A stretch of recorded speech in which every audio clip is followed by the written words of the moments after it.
नमस्कार दोस्तों, स्वागत है आपका लर्न इंग्लिश इजीली चैनल में। दोस्तों, जैसा कि अभी आपने पीछे दिन देखा होगा, एडवर्टीजमेंट आया था एसएससी सीपीओ यानी central police organisation sub inspector position की वैकेंसीज निकली थी। काफ़ी ज़्यादा वैकेंसी थी दोस्तों उसमें। इस बेसिस के ऊपर मैं आप लोगों के लिए आज ये प्रैक्टिस सेट लेके आया हूँ। इंग्लिश के लैंग्वेज एंड कॉम्प्रिहेंशन जो सीपीओ में आते हैं, जिसे आप CAPF भी बोलते हैं, सेंट्रल आर्म्ड पुलिस फोर्सेस में। तो दोस्तों, आज हम डिस्कस करते हैं टॉप 30 क्वेश्चंस जो सीपीओ के 2019 में आए हुए थे, उनको कैसे अटेम्प्ट करना है, तैयारी कैसी होनी चाहिए और उसके आंसर्स क्या थे, ताकि आप अपनी प्रैक्टिस देख सकें कि आप कितने तैयार हैं। और अगर कहीं कमी लगती है तो आप लर्न इंग्लिश इजीली चैनल के सारे वीडियो देख सकते हैं। प्रैक्टिस के बाद भी ग्रामर का सारा प्लेलिस्ट बना के रख दिया गया है, और idiom, phrases, vocabulary, synonyms, antonyms, one word substitution, सबके अलग अलग प्लेलिस्ट बना के रखे हैं। एक वोकैब और इडियम फ्रेजेस के नाम से है, एक ऑल चैप्टर ग्रामर के नाम से है। तो आप देख सकते हैं, तीसरा प्लेलिस्ट होगा उसमें आपका प्रैक्टिस सेट का। तो प्रैक्टिस शुरू करते हैं दोस्तों, टाइम की बर्बादी किए बगैर। आप अपना पेन या पेंसिल जो भी है प्लस एक राइटिंग पैड लेके बैठ जाइए और अपना आंसर लिखते जाइएगा, मैं बताता जाऊंगा। और उसके बाद चेक करिए कि आपके आंसर क्या सही है क्या गलत है। आइए चैप्टर प्रैक्टिस सेट स्टार्ट करने से पहले कलर कॉम्बिनेशन चूज़ कर लेते हैं, और उसके बाद हम शुरू करते हैं अपना एग्ज़ाम देने का सिलसिला। ये प्रैक्टिस सेट जिसमें आपको आंसर भी बताया जाएगा, तो ध्यानपूर्वक देखिए। अगर आपने ये तैयारी कर ली तो आपको अच्छे नंबर लाने से कोई नहीं रोक सकता है, इंग्लिश में खास करके। दोस्तों, ये पेपर सेट है एसएससी सीपीओ का, पेपर 2019 में जो पूछा गया था, इंग्लिश लैंग्वेज एंड कॉम्प्रिहेंशन का टेस्ट है। इंस्ट्रक्शन देखिए किस तरह से दिए हुए होते हैं क्वेश्चन पेपर में। For the following question answer them individually, मतलब इन क्वेश्चनों में आपने आंसर देना है इंडिविजुअली। क्वेश्चन नंबर 1 था, select the most appropriate antonym of the given word bold. अब इस क्वेश्चन को आपने बड़े ध्यान से पूछना है कि सिनोनियम पूछा है या एंटोनियम पूछा है। कई बार कैंडिडेट्स क्या करते हैं, बोल्ड का सिनोनियम लिख के आ जाएंगे, जबकि यहाँ पे पूछा गया है एंटोनियम है, और कई बार एंटोनियम लिख के आ जाते हैं, पूछा जाता है सिनोनियम। तो बिल्कुल ध्यान से पढ़ना है क्वेश्चन को और सोचकर उत्तर देना है। देखिए, बोल्ड शब्द का जो सिनोनिम नहीं मांग रहा है, वो एंटोनिम मांग रहा है, उसका हो जाता है आंसर डी। लिख लीजिएगा, D is the answer. Timid, timid answer होगा। टिमिड का मतलब डरपोक होता है, बोल्ड माने बहादुर होता है। ठीक है, अब नेक्स्ट क्वेश्चन देखते हैं। Question number 2, select the alternative that will improve the underline part of the sentence. In case there is no improvement, select no improvement. Our cook puts too many salt in the food। इस parts में या इस part में किस चीज़ से सुधार हो सकता है, कोई गलती है या नहीं है, ये आपको बताना है दोस्तों। puts too many salt, देखिए पहला ऑप्शन है नो इम्प्रूवमेंट, दूसरा है पुटिंग टू मच, सी है puts too much, puts very much. दोस्तों, अगर आपने मेरे प्रीवियस वीडियो देखे होंगे जो प्लेलिस्ट में ग्रामर के ऊपर मैंने रखा हुआ है आप लोगों के लिए, तो मैं आपको बता देता हूँ, इसका करेक्ट आंसर होगा सी, क्योंकि आप नमक को गिन नहीं सकते हैं, नमक की क्वांटिटी देख सकते हैं, मात्रा देख सकते हैं। मैनी मोस्टली वहाँ पर यूज़ होता है जहाँ पे काउंटेबल नाउन होता है। तो पुट्स टू मच सही होगा, ये गलत है। आंसर आपका हो गया सी। आगे बढ़ते हैं क्वेश्चन की तरफ। Question number 3, identify the segment in the sentence which contains the grammatical error। कौन से पार्ट में ग्रामेटिकल एरर है, इस टाइप से क्वेश्चन आता है। देखिए, Prerna is the girl in my class who write beautiful poems. अब ये प्रेरणा इज द गर्ल इसमें गलत है, या हु राइट में गलत है, या ब्यूटीफुल पोएम्स में गलत है, या इन माई क्लास में गलत है। आपको ये फाइंड आउट करना है कि किस में गलत है। दोस्तों, यहाँ पर आपको दिमाग में एकदम से याद आ जाना चाहिए, जो आपने वीडियो देखे होंगे प्लेलिस्ट से, हु, whom, whose का यूज़ बताया था। यहाँ पे स्पेसिफिक है कि प्रेरणा वो लड़की है उसके क्लास में, उसकी कक्षा में, जो बहुत अति सुंदर पिक्चर लिखती है। तो यहाँ पर हु राइट्स पार्ट गलत है, तो आंसर आपका हो गया बी आंसर होगा।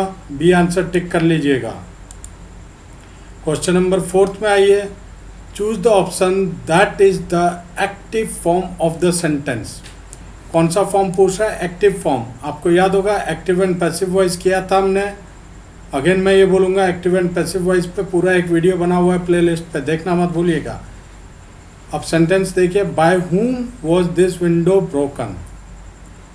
5 packet of milk were delivered by the milkman. तो ये एक्टिव वॉइस में नहीं है, ये पैसिव वॉइस में है।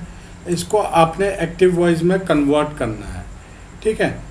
क्वेश्चन नंबर 4 का हु ब्रोक दिस विंडो, ये एक्टिव वॉइस है। The milkman delivered 5 packet of milk. पहले क्वेश्चन का जो पहला पार्ट है या ए पार्ट है बोलिए आंसर का, उससे हमें पता चल गया कि ये एक्यूरेट है। अब बाकी बी सी डी पढ़ने की ज़रूरत ही नहीं है, क्योंकि हमने अपना active and passive voice clear किया हुआ है वीडियो देख के। वीडियो में पूरा डिटेल में बताया गया है, तो हमें फटाक से ये पता चल गया A is the correct answer. तो हम अपना टाइम वेस्ट नहीं करेंगे, ए को टिक कर देंगे और आगे बढ़ेंगे। आइए क्वेश्चन नंबर 5 देखिए। 5th क्वेश्चन क्या बोलता है? Select the alternative that will improve the underline part of the sentence. In case there is no improvement, select no improvement. Riya went into the shop because it has sale. Riya went, कौन सा form use हो रहा है? गो, went, गोन, ठीक है। तो आपने पढ़ा था प्रिंसिपल क्लॉज और सबऑर्डिनेट क्लॉज। प्रिंसिपल क्लॉज जिस उसमें होगा, सबऑर्डिनेट क्लॉज भी उसी फॉर्म में आएगा टेंस के। आप लोगों ने ये पढ़ा था, तो ऑब्वियसली यहाँ पे गलती है, इम्प्रूवमेंट होगा, तो पहला आंसर तो होगा ही नहीं। इट इज़ हैविंग सेल होगा नहीं, या आपको पता है वेंट सेकंड फॉर्म यूज़ हो रहा है, तो यहाँ पर आपका सीधा आंसर बनता है डी। आंसर क्या बनता है 5th का? D, that is it had sale. दोस्तों वर्ब एग्रीमेंट भी बताया है, वर्ब के ऊपर भी बनाया है, टेंसेस के ऊपर भी वीडियो है, प्लीज़ पूरा देख लीजिएगा। इससे आपको क्लियर हो रहा है कि किस टाइप के क्वेश्चंस आते हैं। तो जब आप वीडियो देखेंगे तो आपको और समझ में आ जाएगा कि आपने उससे क्या क्या चीज़ें सीखनी है। आ जाइए क्वेश्चन नंबर 6 में। Select the word with the correct spelling. अब स्पेलिंग तो हमें आनी चाहिए। गार्बेज की स्पेलिंग गलत है, GARBEG नहीं होता, it should be GARBAGE।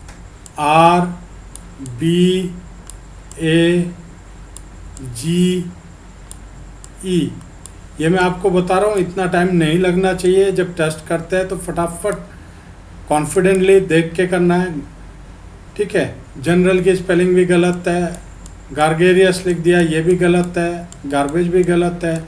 Last option बचा गारंटी, गारंटी की स्पेलिंग सही है, तो आपका आंसर हो गया ए। आगे आइए क्वेश्चन नंबर 7 में। Choose the option that is the indirect form of the sentence. हमने डायरेक्ट और इनडायरेक्ट स्पीच भी पढ़ा होगा।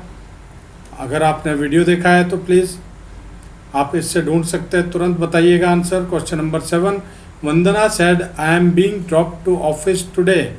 ये आपका डायरेक्ट फॉर्म में है, आपने इनडायरेक्ट फॉर्म में लिखना है। अभी तक अगर आपको डाउट था कि डायरेक्ट और इनडायरेक्ट का वीडियो बनाया है, आपने देखा है ये कैसे आता है एग्ज़ाम में, तो ये मैं आपको दिखा रहा हूँ कि SSC CPO के 2019 में ये क्वेश्चन आया था। तो देखिए क्वेश्चन कैसे घूमकर आता है, ये डाउट आपका क्लियर हो जाएगा। ऐसे ही प्रैक्टिस करते रहेंगे इस चैनल में, तो आपको परफेक्टनेस आ जाएगी बिल्कुल ही आप में, ठीक है। Vandana said that she should be drop to office today. Is this the indirect form? Question number 7, Vandana said that, यही आता है। Vandana said that, she should आएगा क्या, बी लगेगा क्या? ये हमने डायरेक्ट इनडायरेक्ट में पढ़ा था, नहीं लगेगा। Vandana said that I am being drop to office on that day, today का ऑन द डे लगता है, टुडे का टुडे नहीं लगता है, तो ए पार्ट तो आपका गलत है, ऑन दैट डे लग गया, ठीक है। अब आई एम लगेगा क्या? नहीं लगेगा। वंदना सेड, तो आपका वॉज बीइंग ड्रॉप्ड सही रहेगा। ये हमने डायरेक्ट और इनडायरेक्ट में रूल पढ़ा हुआ है, आपको याद आना चाहिए। तो आंसर इज योर सी। इस तरीके से आप फाइंड आउट करेंगे। क्वेश्चन नंबर 8 देखिए, वन वर्ड सब्स्टिट्यूशन के ऊपर हमने काफ़ी वीडियो बनाई थी और आपको बताया था कि वन वर्ड सब्स्टिट्यूशन कैसे पूछा जाता है। तो ये वन वर्ड सब्स्टिट्यूशन का एक एग्जांपल आ गया है। Select the word which means the same as the group of word given, मतलब one who plan the steps and move in a dance. अब जो डांस में स्टेप को प्लान करता है और कैसे मूवमेंट होती है डांस में वो प्लान करता है, उसे क्या बोलते हैं? कंपोज़र नहीं बोलते, प्रोड्यूसर नहीं बोलते, डायरेक्टर नहीं बोलते, उसे बोलते हैं कोरियोग्राफर। तो आंसर आपका होता है बी। आप देख रहे हैं वन वर्ड सब्स्टिट्यूशन का क्वेश्चन था ये। आगे आइए, question number 9, identify the segment in the sentence which contains the grammatical error. Rahul was ready for accept any job even a part time one. देखिए, हमने आपको जब प्रिपोजिशन पढ़ाया था तो वहाँ पे टू का यूज़ भी बताया है, फोर का यूज़ भी बताया है, ठीक है।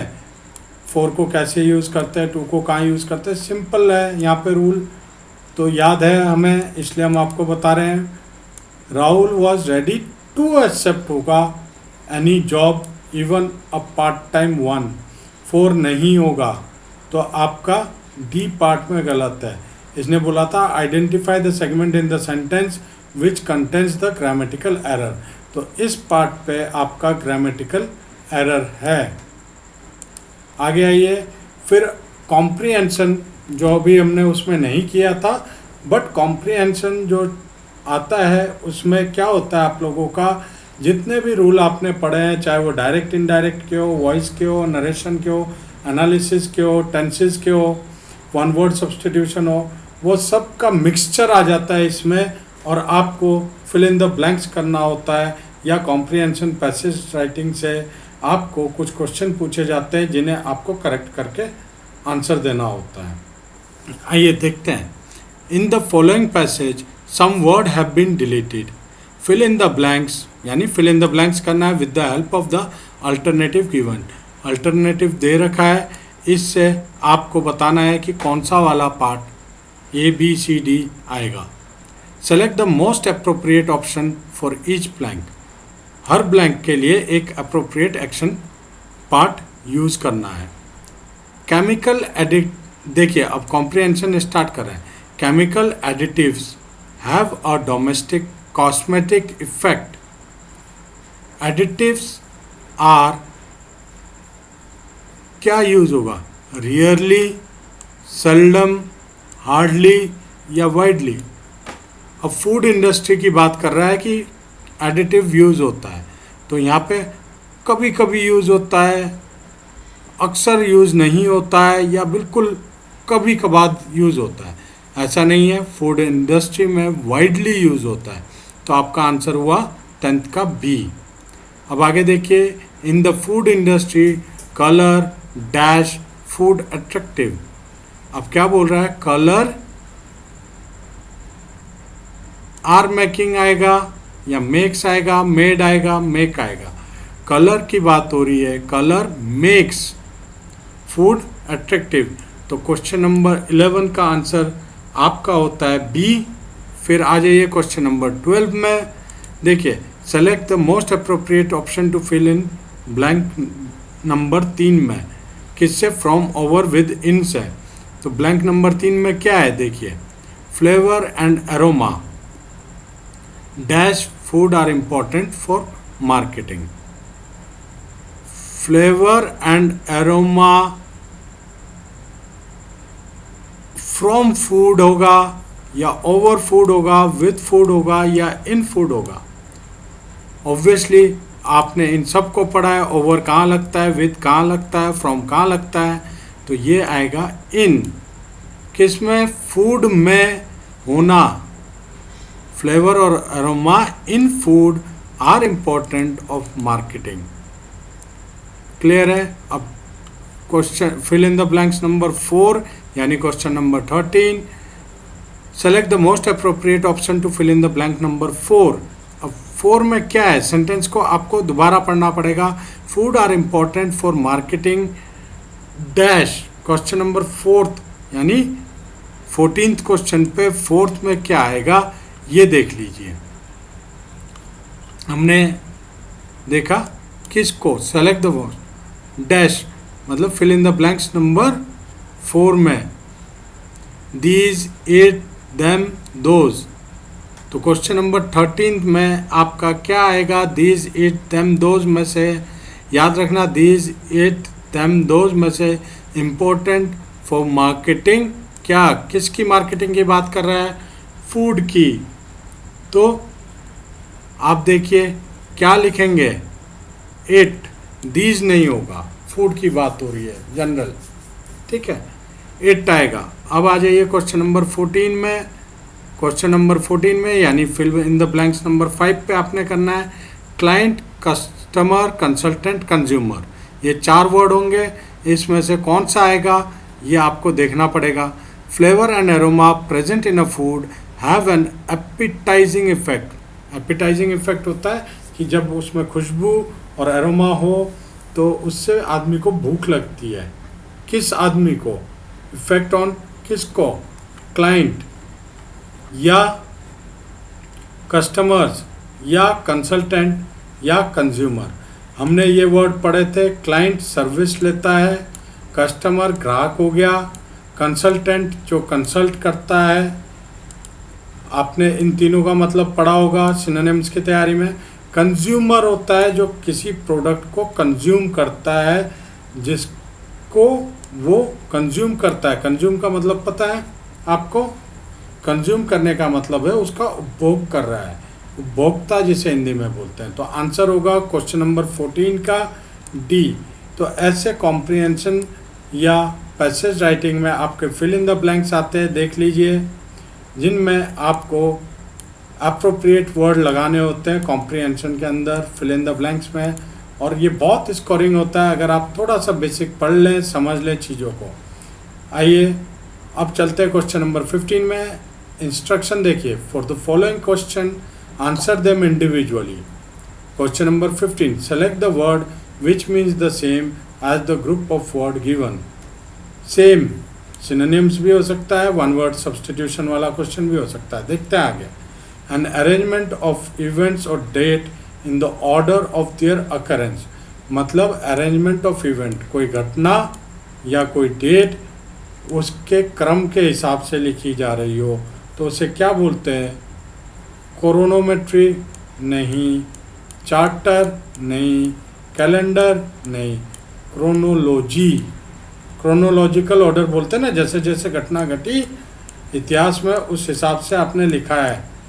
1857 में ये हुआ था, सपोज 1858 में ये हुआ, फिर 1859 में ये हुआ। अगर आप इस तरह से लिखते जा रहे हैं तो वो क्रोनोलॉजिकल ऑर्डर हो जाता है। तो आंसर आपका 15th का होगा C. C is the right answer, note कर लीजिएगा। आइए चलते हैं क्वेश्चन नंबर 16 में। Choose the option that is the indirect form of sentence. हमने डायरेक्ट और इनडायरेक्ट का वीडियो देख लिया होगा अभी तक। Akshay said I am making biryani today. अब जब आपने डायरेक्ट और इनडायरेक्ट पढ़ा था तो आपको पता था टुडे को क्या लिखते हैं? That day. तो ऑब्वियसली ये तो टुडे को टुडे लिख रहा है, गलत है। नेक्स्ट डे को देखिए, टाइम बचाने के लिए ये पूरा पढ़ने की भी ज़रूरत नहीं है, ऐसे भी फॉर्मूला ड्राइव कर सकते हैं कि टुडे को दैट डे लिखता है, नेक्स्ट डे लिख रहा है तो ये भी आपका गलत है। टुडे को यहाँ पे टुडे लिख रहा है, गलत है। और कोई ऑप्शन बचा ही नहीं तो ये ऑप्शन सही है। Akshay said that he was making biryani on that day. तो हमने क्या किया, एक चीज़ से पकड़ लिया था, टुडे को दैट डे लिखते हैं इनडायरेक्ट में, तो हमने यहाँ से देख लिया तुरंत टुडे लिखा है, नहीं होगा। नेक्स्ट डे नहीं, टुडे नहीं, दैट डे लिखते हैं, यस। अब इसको पूरा पढ़ लेंगे ताकि टाइम बच जाए। Akshay said that he was making biryani on that day. तो डी इज़ योर आंसर। देखिए मैंने आपको ऐसे भी बता दिया कि आप ऐसे भी फाइंड आउट कर सकते हैं कौन सा आंसर सही है, पर बेटर ये है कि आपको रूल सारे याद होने चाहिए। Question number 17, select the word which means the same as the group of words given. A solution for all difficulties और डिजीज़। मेडिकेशन दवा देना नहीं, गलत है। सॉल्यूशन क्या होता है? ट्रीटमेंट किसी का इलाज करना सॉल्यूशन नहीं होता है। रेमेडी नहीं। पेनिशिया का सिनोनिम होता है, या पेनिशिया वन वर्ड सब्सटीट्यूशन में आपने पढ़ा था, और रेमेडी फॉर ऑल डिजीज और difficulties, that is called panacea. So answer is D. I hope this is clear to you. Now come to question number 18. Choose the option that is the indirect form of the sentence. देखिए direct और indirect से कितने question आए थे। अब देखिए, Jaya told me I have been waiting, I have been waiting for you since 4 PM। Since 4 PM तो सब में ही आएगा, सिंस 4 PM सब में आएगा, ये तो आपको क्लियर है। तो जया टोल्ड मी को कैसे लिखेंगे?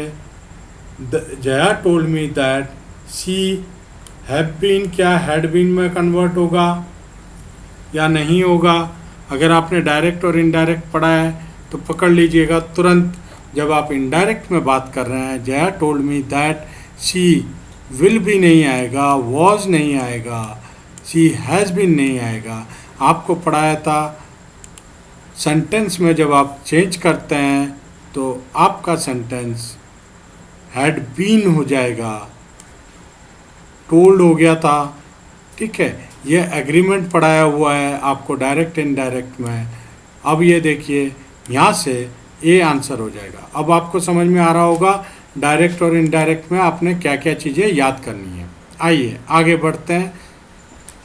अब ये फिर कॉम्प्रिहेंशन आ गया। देखिए कॉम्प्रिहेंशन कैसे यूज़ होता है। कॉम्प्रिहेंशन की अच्छी तैयारी हो रही है, अगर आप फोकस करके पढ़ रहे हैं तो डेफिनेटली तैयारी हो रही है। क्वेश्चन नंबर 19 से हम लोग कवर करेंगे। कहाँ तक? 10 क्वेश्चन है तो ऑब्वियसली 30 क्वेश्चन आज कवर हो जाएंगे आपके। In the following passage some word have been deleted, fill in the blanks with the help of alternative given, select the most appropriate option for each blank. Ram Singh whistled cheerfully as he pushed his bicycle up the hill toward old Mrs. Gupta's house. His work for the dash was almost finished. तो obviously उसके साल के कार्य तो finish नहीं हुआ होगा या उसका हफ्ते का कार्य फिनिश नहीं हुआ होगा। अप्रोप्रिएट डे आता है। Answer is B. तो 19th का आंसर होगा बी। तो हमने यहाँ पे लिखा day was almost finish.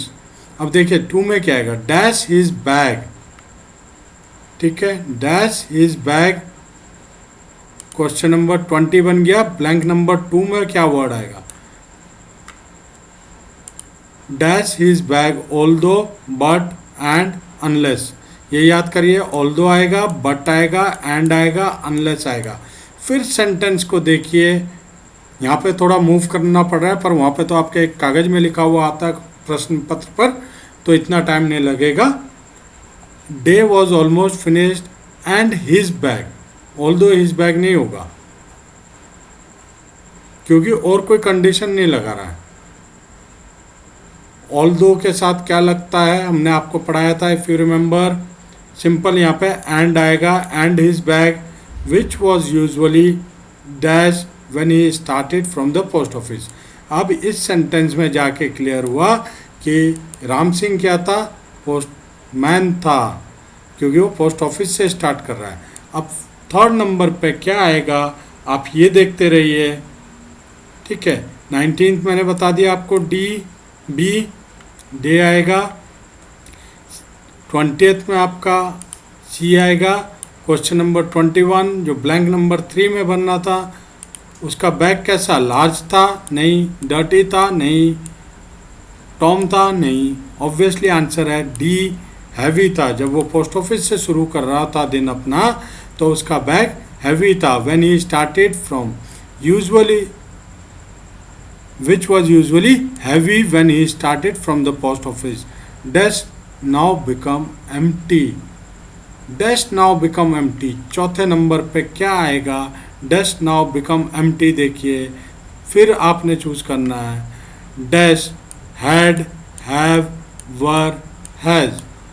Bag एक है तो उसको आपको देखना है कि अब वो खाली हो गया है। हैव प्लूरल के साथ इस्तेमाल होता है, वर्ब प्लूरल के साथ होगा। तो आपके पास ऑप्शन क्या बचा? हैड और हैज़। अब हैड और हैज़ कौन सा वर्ड आएगा ये देखने के लिए आपने अगर सेंटेंस को बड़े ध्यान से पढ़ा होगा तो आपको सीधा क्लियर हो जाएगा। देखिए यहाँ पर ही स्टार्टेड, पास्ट टेंस में बात कर रहा है। When he started from the post office had now become empty, had आएगा। ठीक है, वर्ब एग्रीमेंट भी बताया था आपको, वर्ब पढ़ा होगा आपने। तो इसलिए दोस्तों रिक्वेस्ट कर रहा हूँ प्लेलिस्ट में जाके पूरे चैप्टर को ज़रूर देखिएगा, बहुत मदद मिलेगा आपको उस चैप्टर से। तभी इस चैनल में हमने इस तरह से वीडियो डेवलप किया है कि एक कैंडिडेट जो शुरू से पढ़कर सीख कर एग्ज़ाम देना चाहता है वो आसानी से दे सके। Now question number 23, select the most appropriate option to fill in the blank 5 excluding, without, except, except. Excluding का मतलब पता है, छोड़कर, विदाउट के अलावा, एक्सेप्ट अपवाद के अलावा, एक्सेप्ट टू एक्सेप्ट समथिंग स्वीकार करना। ठीक है, अब देखिए क्या आएगा? Now become empty except for the letter that he had to, मतलब उस पत्र के अलावा। तो इस वाले पार्ट पर क्वेश्चन नंबर 23 में आपका आंसर होगा सी, एक्सेप्ट।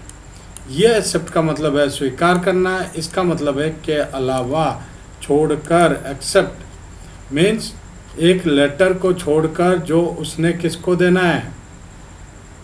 देखिए now become empty except for the letter that he had to dash to Mrs Gupta. देखिए fill in the blanks number 6, dash to Mrs Gupta ऊपर नहीं करूँगा। ठीक है, डेसिफर नहीं, पोस्ट, पोस्टमैन पोस्ट नहीं करता। डिस्पैच, डिस्पैच तो पोस्ट ऑफिस से होता है, पोस्टमैन डिलीवर करता है। तो क्वेश्चन नंबर 24 हो गया आपका सी, आंसर इज सी, मीन्स उस लेटर को छोड़कर जो उसने मिसेस गुप्ता को डिलीवर करना है। Now select the most appropriate option to fill in the blank number 7। A है अवे, अक्रॉस, असाइड, अलोंग। ये सारे सेंटेंस हमने वर्ड्स हमने पढ़े हुए हैं। Away, across, aside, along video में मिल जाएंगे आपको। तो आप देखिए 7 में, she lived a kilometre dash from the village. Aside तो नहीं आएगा, अवे फ्रॉम द विलेज होना चाहिए। ठीक है, तो आपका आंसर आता है she lived a kilometre dash from the village, मतलब विलेज से दूर रहती है, कितना। देखिए क्वेश्चन नंबर 25 था अवे, ए आंसर आएगा। अक्रॉस 1 किलोमीटर नहीं होगा, असाइड 1 किलोमीटर नहीं होगा, अलोंग 1 किलोमीटर नहीं आएगा। अवे बोल रहा है गांव से 1 किलोमीटर दूर। आइए क्वेश्चन नंबर 26 देखते हैं कॉम्प्रिहेंशन का। Select the most appropriate option to fill in blank number 8। They, we, she, he. क्या लगेगा? दे, वी, शी, ही में क्या लगेगा? आप देखिए क्वेश्चन नंबर 26 का देखना है। They, we, she, he from the village. So when dash had a letter for her, obviously when he had a letter. Postman कौन है? राम सिंह, आदमी है। ठीक है, तो ही लगेगा, हैड अ लेटर, यानी आपका क्वेश्चन नंबर 26 का डी पार्ट आ रहा है। The dash his day work late. तो 9th नंबर के ब्लैंक में क्या आएगा आप ये बताएंगे। देखिए 9 नंबर का when he had a letter for her he dash his day work late। 9th number का आपने डालना है क्या आता है। देखिए ऑप्शन आपको दिया हुआ है, ध्यानपूर्वक पढ़िएगा। क्वेश्चन नंबर 27 में he have finished, finished, is finishing या फिनिशेज। तो आंसर आपका बी आएगा। ये हमने पहले ही आपको लिख दिया था फिनिश्ड। आंसर आपका बी आएगा। इस चीज़ को नोट कर लीजिए। ये देखिए हमने यहाँ पे आपके लिए आंसर पहले लिख दिया था, इसलिए हम ऊपर ले गए थे ताकि आप अपना टाइम दे सके, सोच सके कि आंसर क्या आएगा। अब क्वेश्चन नंबर 28 में भी हम आपको ऐसे ही समझाएंगे। Select the most appropriate option to fill in the blank number 10। अब ब्लैंक नंबर 10 क्या है इस पे ये देखते हैं।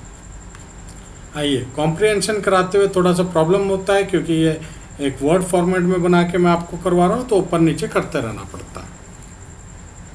ही finishes या finished his day work late, however he did not mind that dash Mrs. Gupta always called him in for a cup of tea। वो उसे माइंड नहीं करता क्योंकि मिसेस गुप्ता वो हमेशा उसे चाय पर बुलाती है। तो 10th नंबर पर ये माइंड में बिठा लीजिए, बार बार नीचे ऊपर नहीं करूँगा, ये last fill in the blanks है। ठीक है, तो आप देखिए क्या आएगा, यहाँ पर देख लीजिए प्लीज़ और अपना आंसर रेडी रखिए। क्वेश्चन नंबर है आपका 28, जो 10th नंबर के ब्लैंक में क्या आएगा। दो, बिकॉज, नेवरदिलेस, ऑल्दो वो माइंड नहीं करता, तो ऑल्दो तो आप इस्तेमाल नहीं करेंगे। ऑल्दो वो चाय पे बुलाती है, वो माइंड करता है बोलेंगे। ठीक है ना, तो यहाँ पे नेगेटिव सेंटेंस यूज़ नहीं हो रहा है, तो आप डी पास नहीं यूज़ करेंगे। इतना तो क्लियर होगा आपको। 28 का सीधा हमने बोला था कि बिकॉज आएगा, दो वो बुलाती है माइंड कर रहा है। ऑल्दो और दो का यूज़ हमने पढ़ाया था।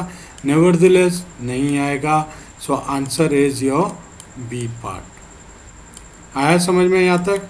अब आ जाइए अगेन, एक टाइप का और क्वेश्चन आता है जो मैं आपको दिखाना चाहता हूँ यहाँ पर, वो ध्यानपूर्वक देखिएगा। For the following question answer them individually. Given below are 6 sentence. SSC में ये क्वेश्चन आते हैं, चाहे वो सीपीओ के एग्ज़ाम हो, चाहे सीजीएल के एग्ज़ाम हो, इसी टाइप के क्वेश्चन आते हैं। अगर आप ये तैयारी करते हैं तो आपकी एसएससी, सीजीएल, सीएचएसएल की तैयारी भी अच्छे से हो जाएगी।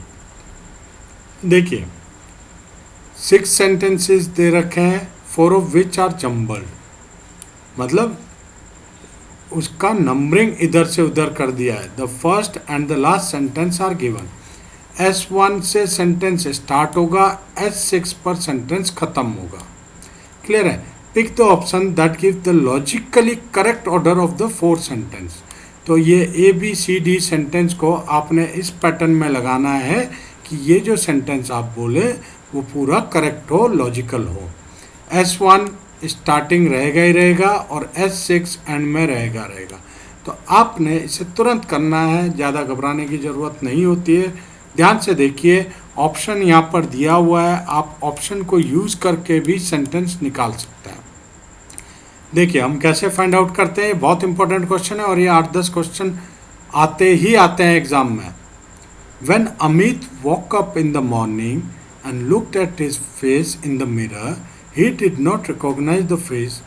Looking back at him, अब आगे, the face staring at him was calm and cool. नहीं. First Amit moved his finger on the surface of the mirror, but it felt different. नहीं. Then he touched his face. It appeared strange and was like touching someone else's face. This is not me. He cried loud. He felt scared and anxious. तो अब देखिए S1 तो starting में आएगा जो मैंने बताया था, और दूसरा आएगा S6 लास्ट वाला। तो आप ये सेंटेंस तो पूरा लिखेंगे, when Amit woke up in the morning and looked at his face in the mirror, he did not recognize the face looking back at him. ठीक है, और लास्ट में ये sentence he felt scared and anxious, ये दोनों sentence आएंगे। यहाँ तक क्लियर है। अब आपने करना है कि अब कौन सा आएगा, ए आएगा, डी आएगा या सी आएगा। बी से सेंटेंस स्टार्ट नहीं होगा, ये ऑप्शन देख के आपको पता चल गया, तो बी तो नहीं आएगा, या ए पहले आएगा या सी पहले आएगा। तो अब इसे जोड़कर देखने की कोशिश करिए। When Amit woke up in the morning and looked at his face in the mirror, he did not recognise the face looking back at him. देखिए C, then he touch his face, it appeared strange and was like touching someone else face. या ये आएगा या D आएगा, this is not me, he cried loud. तो obviously पहले उसका reaction क्या हुआ होगा आईने को देख के, ये आपको फाइंड आउट करना है। ऑब्वियसली उसका रिएक्शन ये हुआ होगा, पहला आईना देखा होगा, फिर उसने बोला होगा this is not me, he cried loud. तो पहले क्या आया, S1, फिर आया आपका D, फिर आया आपका लास्ट में S6। डी वाला ऑप्शन कौन सा है, अब ये डी वाला पहला ऑप्शन ये है, या तो डी सी बी ए हो जाएगा या डी ए बी सी होगा। तो आपको यही देखना है इस सेंटेंस में कि सेंटेंस कैसे लगता है, तभी जाकर आप इसमें मार्क्स स्कोर कर पाएंगे। डी फिक्स हो गया। अब आगे देखिए, first Amit moved his finger on the surface of the mirror but it felt different. तो चिल्लाने के बाद उसने ऑब्वियसली मूव किया है फिंगर को मिरर में, फर्स्ट लिख रहा है ना, देन, तो पहले क्या काम किया उसने, अपने फर्स्ट मूव्ड हिज फिंगर, तो यहाँ पे आएगा बी। क्लियर है या सी, आप बताइए। Then he touches, then he touches the, पहले उसने फिंगर मूव किया। दोबारा समझना है आपने, नहीं आ रहा है समझ में, देखिए S1 S6 ये इंटैक्ट रहेगा, मैंने आपको बोला था। फिर देखिए कहाँ थे हम लोग, when Amit woke up in the morning and looked at his face in the mirror, he did not recognise the face looking back at him, then he touches his face. तो इस सेंटेंस से हमें पता चला कि looking back at him, then he touches his face, उसने अपना चेहरा छुआ, it appeared strange and was like touching someone else face. जब उसने अपना चेहरा छुआ तो उसे ऐसा लगा कि वो किसी और का चेहरा छू रहा है। S1 C आएगा नहीं, ये वाला पार्ट आपका नहीं आएगा, क्योंकि यहाँ पर आपका देन इस्तेमाल हो रहा है। तो उससे पहले कोई और कार्य उसने डेफिनेटली किया होगा, वो देखिए। उसने क्या किया, this is not me, he cried loud, पहले डी आएगा, फिर उसके बाद आपका कौन सा पार्ट आता है, डी, इसमें भी है, इसमें भी है, फिर उसका आपका क्या पार्ट आया होगा डी के बाद, the face staring at him was काम एंड कूल, ए। फिर उसके बाद देखिए आपका आया बी, डी ए है B, first Amit moved his finger on the surface of the mirror but it felt different, B, this is not me, he crowd loud, ये हो गया था। फिर उसके बाद then he touch his face, it appeared strange and was like touching someone else face, C. तो आपका बना DABC, DABC। ये आपका पार्ट सही है, ये आपका पार्ट गलत है, ये आपका पार्ट गलत है, ये आपका पार्ट गलत है। सो आप पहले S1 और S6 को ऐसे माइंड में बिठाएंगे, फिर ऐसे जंबल्ड स्टेप से मीनिंग निकालने की कोशिश करेंगे। फिर जो ये आएगा इसे देखिए, पढ़ के नहीं होगा इमिडिएटली, आप वहाँ पे लिखिएगा ऐसे कि S1 ये रहा, S6 ये रहा। अब जो ऐसे जैसे वर्ड से आप संतुष्ट हो रहे हैं, सेंटेंस का मीनिंग आता हुआ दिख रहा है, ऐसे लिखेंगे DABC। अगर आपने पहले DBCA लिखा था या DB लिख रहे थे पर आपको लगा कि ये गलत है, तो तुरंत इसे मिटा के DA है, फिर उसके बाद B सेट बैठ रहा है, C सेट बैठ रहा है। इस टाइप के क्वेश्चन को ऐसे पैराग्राफ में कन्वर्ट करके देखना होता है कि क्या मीनिंग आ रही है, तब जाके आप इस पे मार्क्स स्कोर कर पाते हैं। और ये क्वेश्चंस में जंबल सेंटेंस आते हैं, इवन NDA और CDSC के एग्ज़ाम में भी ये सेंटेंस आते हैं। और इसका एक ही तरीका है जो मैंने आपको बताया है, आप उस चीज़ के कंसेप्ट को समझिए। आइए लास्ट क्वेश्चन करा रहा हूँ आज का। Identify the segment in the sentence which contains the grammatical error. Again अब पूछ रहा है कि ग्रामेटिकल एरर कहाँ पर है। देखिए, the box of paper clips are kept in the drawer. Obviously are गलत है, आर केप्ट गलत है। इसने सही सेंटेंस नहीं पूछा, इसने पूछा कि कौन से वाले पार्ट में ग्रामर एरर है, तो ये आर में होगा, क्योंकि box of a paper clips, यहाँ पे बॉक्स की बात हो रही है तो आर नहीं आएगा, बॉक्स एक सिंगुलर है। The box of paper clip is kept in the drawer. हम बोल रहे हैं कि पेपर क्लिप्स का बॉक्स ड्रॉर में रखा गया है, हम ये नहीं बोल रहे कि पेपर क्लिप्स ड्रॉर में रखे गए हैं। अगर आप बोलते the paper clips are kept in the drawer तो सही होता आर, बट आप यहाँ पे क्योंकि क्लिप्स यहाँ पे प्लूरल है, वो प्लूरल हेल्पिंग वर्ब लेगा आर। बट यहाँ पे हम बोल रहे हैं कि बॉक्स, पेपर क्लिप्स के बॉक्स को ड्रॉर में रखा गया है और बॉक्स यहाँ पर सिंगुलर है तो सिंगुलर लेगा, यहाँ पे आर की जगह इज आना चाहिए। तो दोस्तों बहुत बहुत धन्यवाद वीडियो देखने के लिए। अगर आपको ये क्वेश्चंस अच्छे लगे हैं और पढ़ाने का तरीका सही लगा है, सिंपल है, एक एक चीज़ को डिस्कस करके बता रहा हूँ। हो सकता है आपको फैंसी वाइट बोर्ड चाहिए, डिजिटल बोर्ड चाहिए पढ़ने के लिए, तो सॉरी उसके लिए, मैं आपको तरीका और मेथड बता सकता हूँ, वो चीज़ मेरे पास अभी अवेलेबल नहीं है। आप प्लीज़ इस वीडियो को ध्यानपूर्वक देखिए, जो पॉइंट्स बताए हैं उनको नोट करिए, प्लेलिस्ट पे जाइए और वहाँ से ग्रामर वोकैब का पार्ट को प्रिपेयर करिए। अगले वीडियो में मिलते हैं आपके साथ, तब तक के लिए इजाज़त दीजिए। और टॉप 30 क्वेश्चंस लेके आऊँगा जो 2019 में पूछे गए थे, ताकि आपकी प्रिपरेशन और अच्छे तरीके से हो सके। तब तक के लिए धन्यवाद।